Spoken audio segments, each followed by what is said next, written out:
The land that was to become Beverly Hills was originally known as El Rodeo de las Aguas, which in Spanish means the gathering of the waters.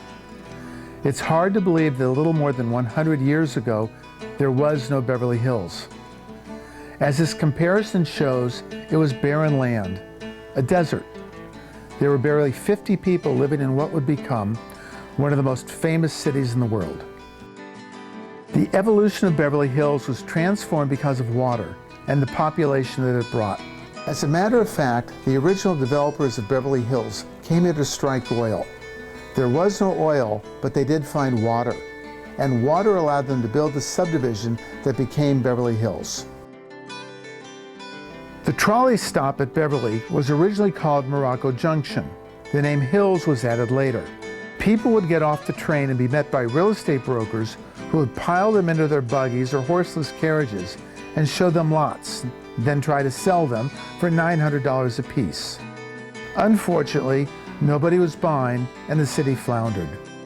To spur sales, the city master plan was updated and evolved into curving streets that many say was modeled after Beverly Hills resident and silent screen's it girl, Clara Bow. In an early silent film, local boy Will Rogers is attacked by escrow Indians armed with mortgage deeds.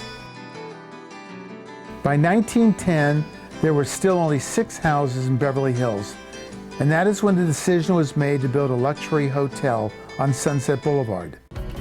Welcome to the Hotel California. It was the only restaurant, lodging, and watering hole in the city. Again, real estate brokers would go out on the weekends and try to sell the guests lots or even one of the few finished houses that existed at the time.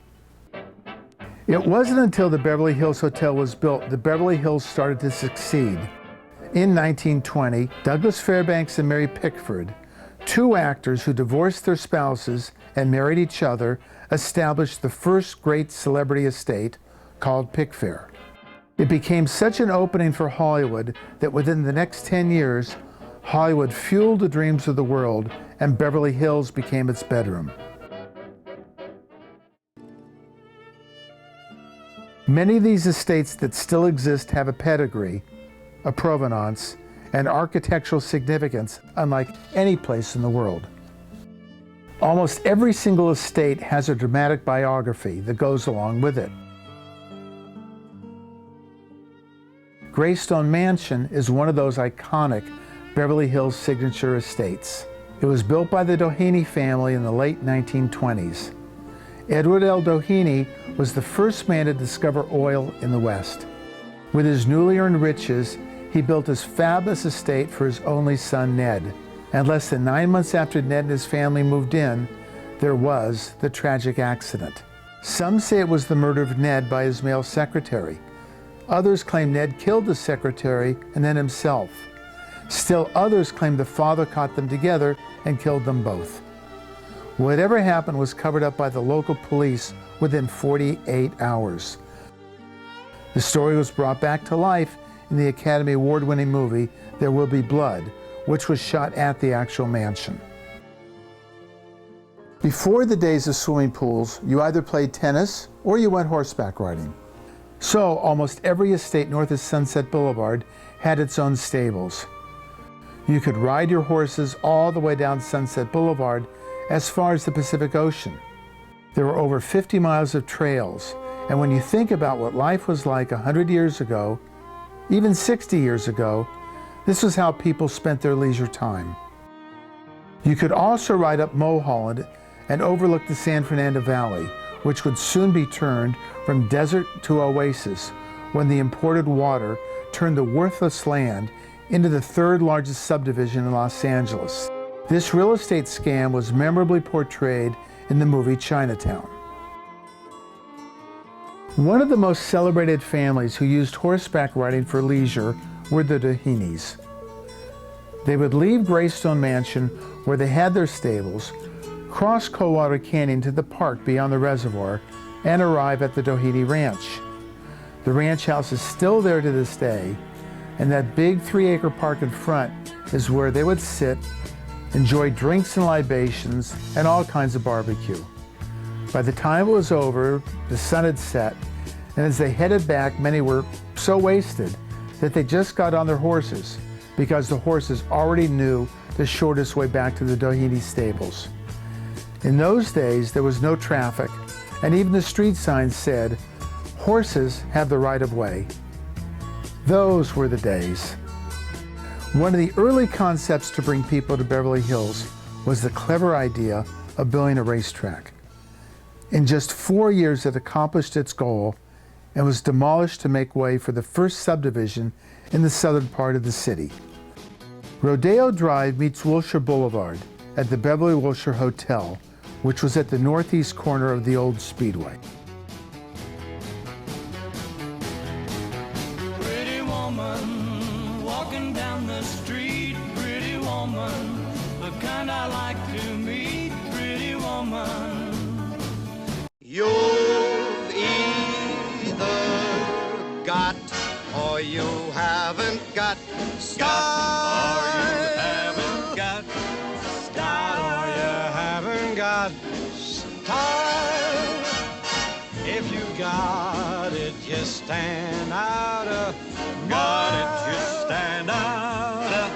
Got it, you stand out. And of course, Beverly Hills has become the most famous zip code in the world, 90210, where all the stores along Rodeo Drive and the surrounding streets with their shops, fine restaurants and banks, even doctors, lawyers, and media moguls have helped create the buzz that is Beverly Hills. You know, I can't get over that this is really Beverly Hills. The architecture is really consistent, isn't it? There's French next to Spanish, next to Tudor, next to Japanese. God, it's so clean out here.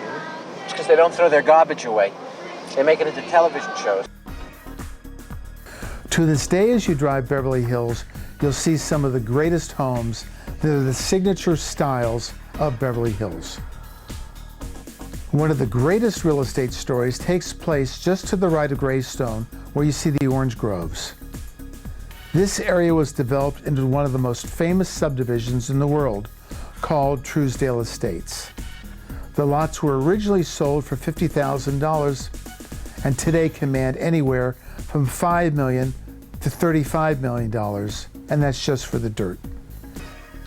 In fact, one of these lots holds the current record for the highest sale in Beverly Hills for single-family residents. Built on spec, it sold for a mere $70 million. The house, 22,000 square feet, with jetliner views from downtown to the ocean, even contains a car elevator and turntable inside its own car museum. Movie stars have lived in Beverly Hills from the very beginning. Their legendary estates attract millions of visitors. The streets have hosted some of the greatest names in motion pictures, music, and industry, and no city has had more of its residents on stamps than Beverly Hills has. The resident honorees have included dozens of actors, composers, singers, but also sports heroes, a legendary general, a couple of presidents, and a king.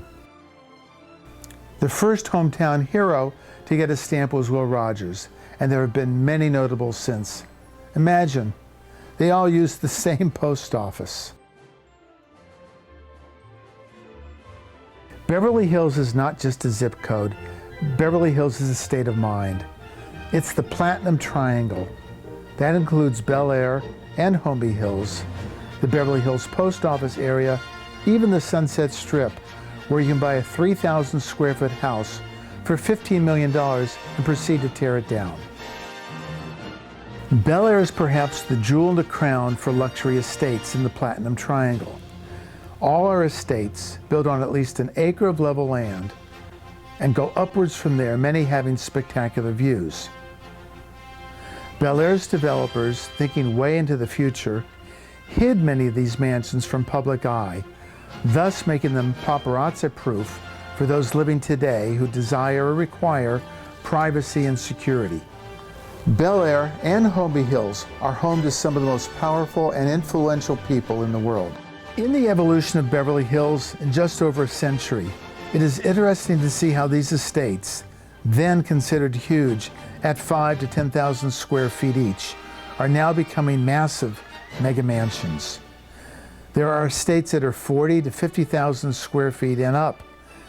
Like many major centers of world wealth, these buyers will probably spend no more than 4 to 8 weeks a year visiting their estate. That is what international buyers are looking for today as both a private playground and safe refuge. World-renowned, Beverly Hills in the Platinum Triangle is one of the most luxurious and exclusive neighborhoods in the world. The weather, central location, and investment opportunity make it the center for the movers and shakers that shape our culture.